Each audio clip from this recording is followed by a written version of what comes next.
예장통합총회가 제109회기 부총회장 후보 정견 발표회를 개최했습니다.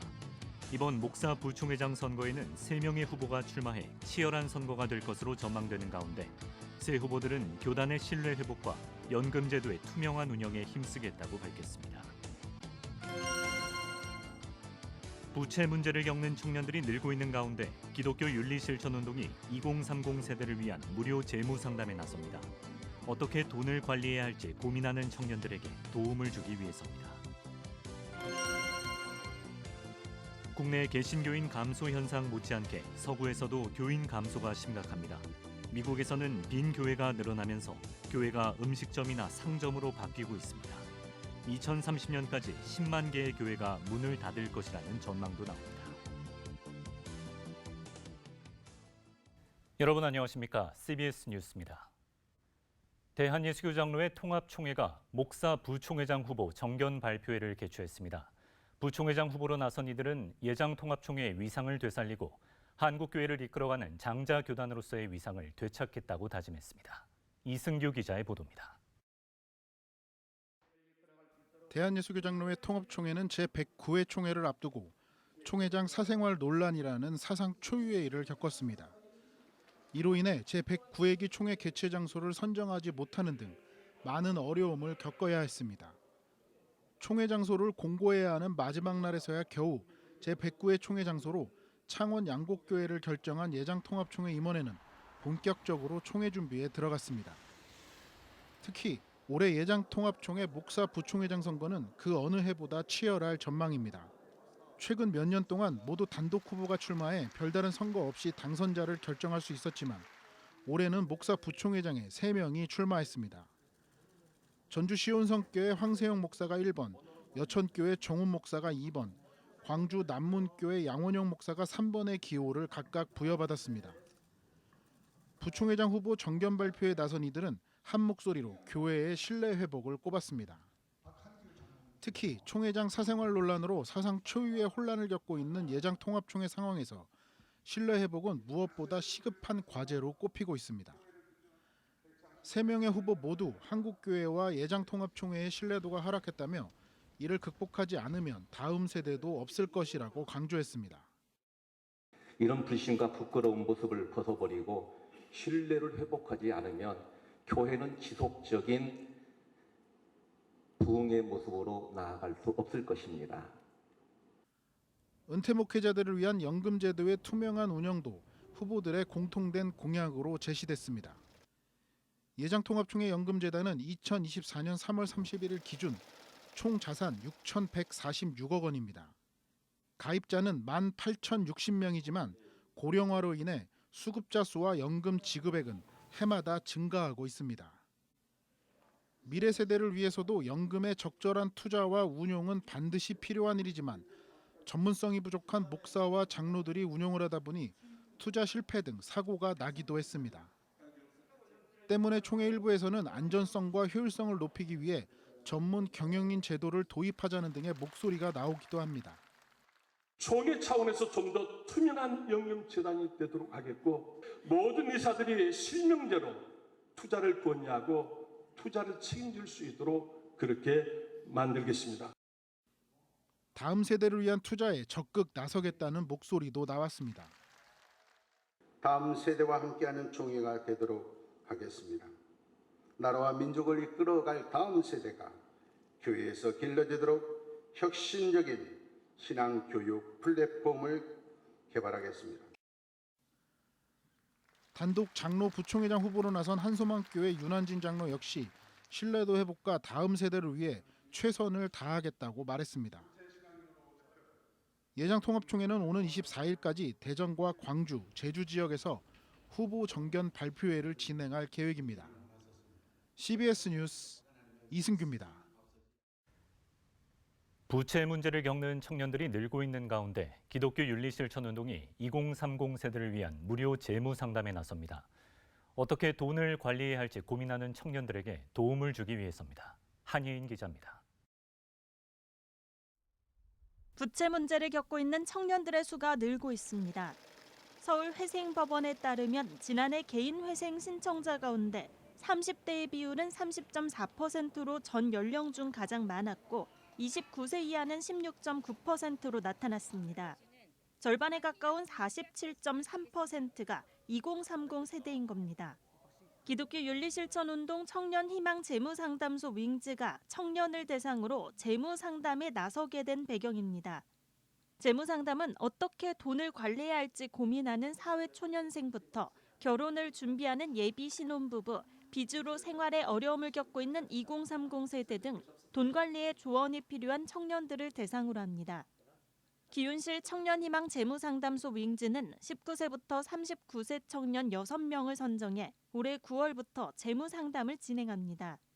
전문 재무상담사를 연결해 1:1 재무와 채무 상담을 3차례에 걸쳐 진행할 예정입니다. 그 청년들의 소비 습관이나 저축 습관에 대한 코칭을 해드리고 한 달 뒤에 좀 어떻게 습관이 바뀌었는지 느낀 점이 무엇인지를 점검해드리는 식으로 상담을 진행하고 있습니다. 기윤실은 상담을 통해 청년들이 자신의 재정 지출 내용을 살펴봄으로써 각자의 마음과 신앙을 점검하는 기회가 되길 기대했습니다. 우리 삶의 우선순위라든지 또 삶의 모양을 어떻게 바르게 하나님께서 보시기에 기뻐하시는 모습으로 쓸 수 있을 것인가, 모을 수 있을 것인가, 나눌 수 있을 것인가를 그런 기준으로 고민해야 하는 것이기 때문에 이제 신앙과도 또 기독교인들이 좀 고민해야 하는 분야라고 생각을 하고 있고, 불필요한 곳에는 지출을 줄이고 도움이 필요한 곳에 돈을 사용할 수 있도록 관심을 기울여야 한다고 덧붙였습니다. 기윤실은 지난 2018년부터 청년 부채 제로 캠페인을 진행하는 등 청년들의 재무 문제에 꾸준히 관심을 기울여 왔습니다. 지난해부터는 청년희망 재무상담소 윙즈를 통한 청년 재무상담과 교육 활동을 이어오고 있습니다. 이번 상담 신청은 오는 27일까지 기윤실 홈페이지를 통해 진행되며 내담자는 개별 연락을 통해 확정됩니다. CBS 뉴스 한혜인입니다. 국내 개신교인 감소 현상 못지않게 서구에서도 교인 감소가 심각합니다. 미국에서는 빈 교회가 늘어나면서 교회가 상점이나 식당으로 바뀌고 있습니다. 천수연 기자입니다. 미국 일리노이주에 있는 한 음식점, 높은 천장에 스테인드 글라스가 돋보입니다. 이곳은 불과 1년 전만 해도 굿 shepherd 루터 교회가 있던 곳입니다. 1840년대에 지어진 뉴욕의 성공회 성찬교회의 쓰임은 더 파란만장합니다. 예배 공간은 나이트클럽으로, 시장으로, 지금은 여러 음식점으로 바뀌었습니다. 뉴욕타임즈에 따르면 미국의 많은 교회가 문을 닫으며 일부 교회는 음식점이나 상점으로 변모했습니다. 이 신문은 미국의 종교단체 통계협회인 미국과 캐나다 교회 연감을 인용해 2030년까지 문 닫는 교회가 최대 10만 개에 달할 것으로 전망했습니다. 현존하는 개신교 교회의 20% 수준입니다. 코로나 팬데믹을 거치며 교인이 급감하고 특히 청년층을 중심으로 종교에 대한 관심이 줄어들고 있기 때문입니다. 미국 내 교인 감소는 이미 수십 년 동안 이어졌습니다. 종교가 있다는 미국민은 1990년대 70%가 넘었지만 지금은 45%에 불과합니다. 이러다 보니 교회들도 제2의 용도를 찾아 나서게 되고 교회의 독특한 건축 양식에 사업주들이 관심을 보이면서 다양한 상업시설로 변모하게 되는 겁니다. 우리나라에서도 탈종교화에 따른 교인 감소, 교회 공동화 현상에 대한 우려가 적지 않습니다. 국내 무종교 인구는 63%, 이 가운데 40%가 과거 종교를 믿었던 사람인데 개신교인의 이탈률이 49%로 가장 큽니다. 미국 케이스를 보면은 전체 교회들이 다 그런 게 아니라 상당히 오랫동안 관료화된 교회, 제도화된 교회들이 다 죽어가는 거거든요. 오래된 중형교회들이 많이 좀 문제거든요. 옛날부터 이제 뭐 구도심에 그냥 쭉 있던 교회들 있잖아요. 큰 변화가 없는 교회들, 그런 교회들 쪽에 보면은 신앙 결속도라 그럴까요? 생동감 같은 게 좀 약한 편이에요.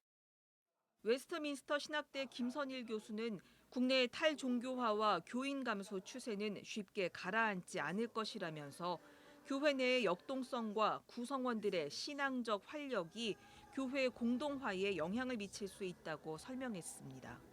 CBS 뉴스 천수연입니다.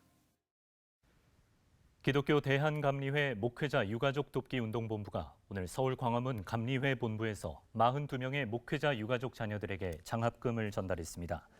목회자 유가족 돕기 운동본부는 대학생 19명에게 각 200만 원, 고등학생 9명에게 각 100만 원, 중학생과 초등학생, 미취학 아동에게는 각각 70만 원과 50만 원을 전달했습니다.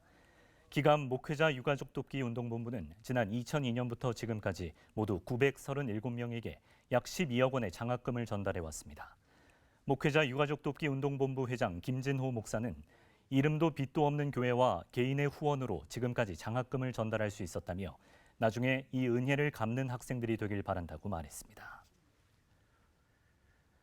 한국기독교역사연구소 부설 역사문화 아카데미가 제5기 기독교 문화유산 해설사를 모집합니다.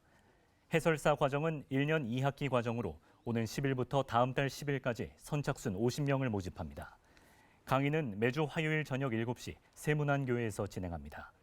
문화해설사 과정을 수료하면 한국기독교역사연구소가 수료증을 발급하며 기독교 문화유산 해설사로 활동할 수 있습니다. 예장합동총회 다음 세대 부흥운동본부가 오는 13일과 14일 이틀 동안 충주 수안보 생활체육공원에서 전국 유소년 풋살대회 본선 경기를 진행합니다.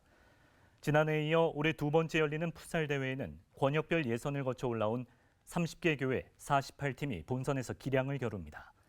본부 측은 무더위 속에 대회가 진행되는 만큼 경기를 아침과 저녁 시간에 배치하고 경기 이외 시간에는 실내 체육관에서 휴식할 수 있도록 지원한다는 방침입니다. 본부 관계자는 스포츠를 통해 유초등부 어린이 전도가 활성화되고 주일학교의 부흥이 이어지길 기대한다면서 함께하는 아이들 모두가 하나님의 사랑을 경험하는 기회가 되길 바란다고 밝혔습니다.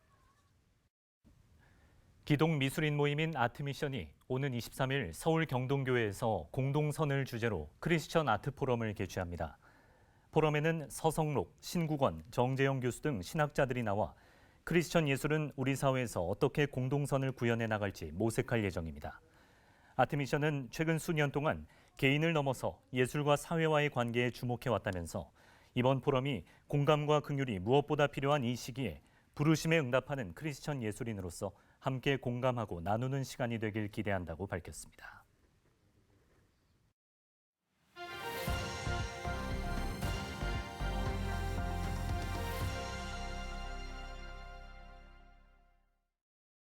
간추린 지역교계 소식입니다.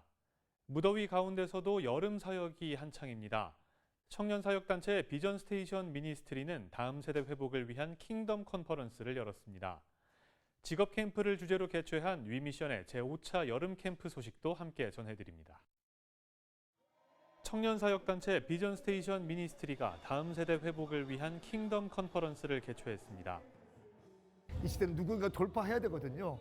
안 된다, 어렵다 할 때에 할 수 있다 하면 된다 말할 뿐 아니라 그대로 성취하는 사람이 필요한데 저는 이곳에 온 사람들이 하나님을 만남으로 그 일의 주인공이 될 줄 믿습니다. 컨퍼런스에는 700여 명의 청년들이 참석한 가운데 포도원 교회 김문훈 목사와 마닐라 론도 뉴라이프 교회 허비 카스틸로 목사 등이 강사로 나섰습니다. 전국 기도학교 목회자 모임이 한빛감리교회에서 기도 컨퍼런스를 열었습니다. 이번 컨퍼런스엔 한빛감리교회 백용현 담임 목사가 강사로 나서 기도를 통한 영적 충전에 대해 강의했습니다. 연합기도회와 컨퍼런스를 통해서 기도의 새 힘을 얻고 또 우리가 기도의 가치가 더 회복될 수 있는 그런 기회가 될 수 있도록 저희들이 많은 동역자들과 함께 3일 동안 뜨겁게 기도하면서 위미션의 제5차 여름 캠프가 전국에서 1000여 명의 청년과 청소년이 참여한 가운데 경일대학교에서 열렸습니다. 1차부터 4차수까지 정말 많은 청소년들이 하나님을 만나는 귀한 시간을 가졌습니다. 정말 큰 은혜를 받는 시간을 가졌는데요. 이번 마지막 5차수에는 특별히 진로 캠프로서 많은 크리스천 강사들을 통하여서 하나님 나라 어떻게 살아가야 할지 또 하나님 어떻게 영광을 돌려야 될지를 직접적인 이야기를 듣는 그런 시간을 갖습니다. 이번 5차수 캠프를 통해서 많은 청소년들과 청년들이 하나님을 만나는 시간 또 그 직업 가운데 하나님을 찾는 시간을 가졌으면 좋겠습니다. 진로 캠프를 표방하는 이번 캠프엔 의료계와 예술계 등 다양한 직업군의 전문가들이 나서 청소년들에게 직업 선택의 방향을 제시했습니다.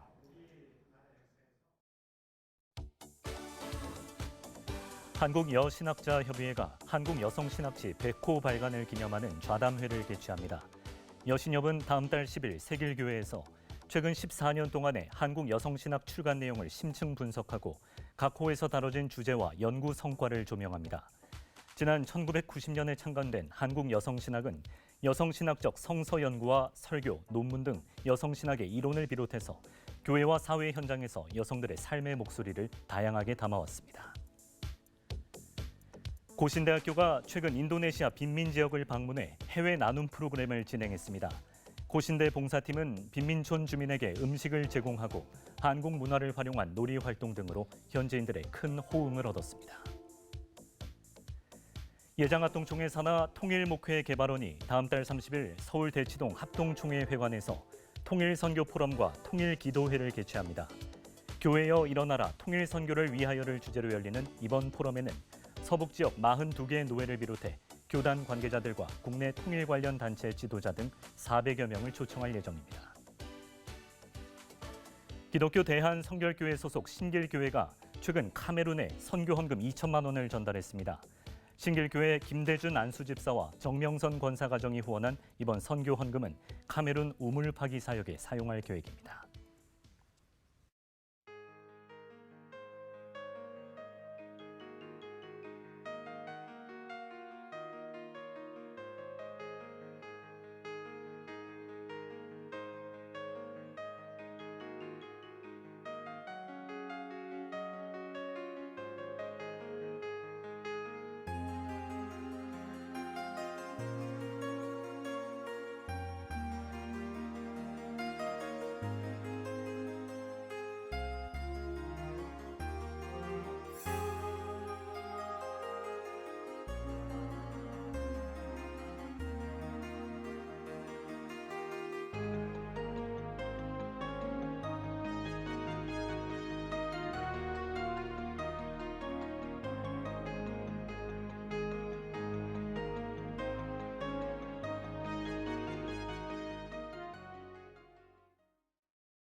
내일도 무더위가 이어지는 가운데 전국에 강한 소나기가 내리겠습니다.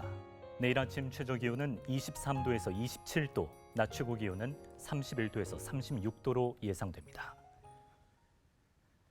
뉴스를 마칩니다. 시청해주신 여러분 고맙습니다.